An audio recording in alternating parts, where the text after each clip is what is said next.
Sebanyak 10 wilayah konsesi perkebunan sawit disegel oleh tim penegakan hukum Kementerian Lingkungan Hidup dan Kehutanan atau Gakum KLHK. Publik pun menanti proses hukum tegas terhadap konsesi yang terjadi kebakaran hutan dan lahan atau karhutlah.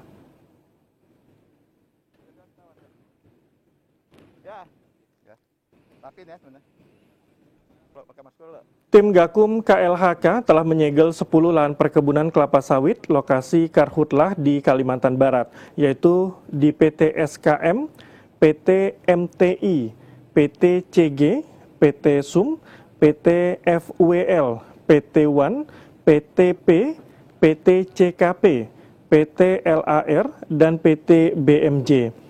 Kepala Divisi Kajian dan Kampanye Walhi Kalbar, Hendrikus Adam menilai penyegelan adalah langkah awal proses yang menurut pihaknya merupakan hal yang biasa saja. Adam menegaskan penegakan hukum pada wilayah konsesi yang arealnya terjadi karhutlah harus dilakukan dengan tegas, profesional, terbuka, dan berkeadilan. Menjadi tantangan bagi penegak hukum untuk melahirkan efek jera bagi konsesi pelaku karhutlah di Provinsi Kalimantan Barat.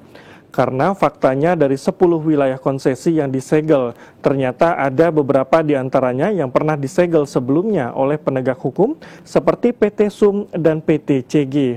Sehingga langkah terpadu proses hukum yang berlapis perlu diniatkan secara serius oleh penegak hukum terhadap konsesi pelaku karhutlah.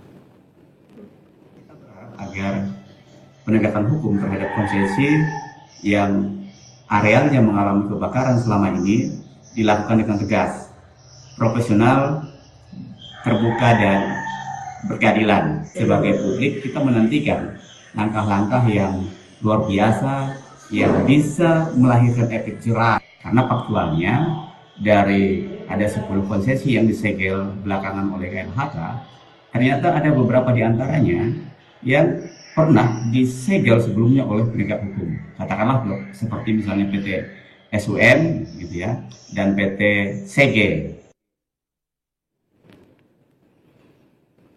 Adam berharap penyegelan yang dilakukan tidak hanya menjadi angin surga yang ramai di pangkal, namun sepi di ujungnya, karena harus ada kejelasan proses hukum selanjutnya.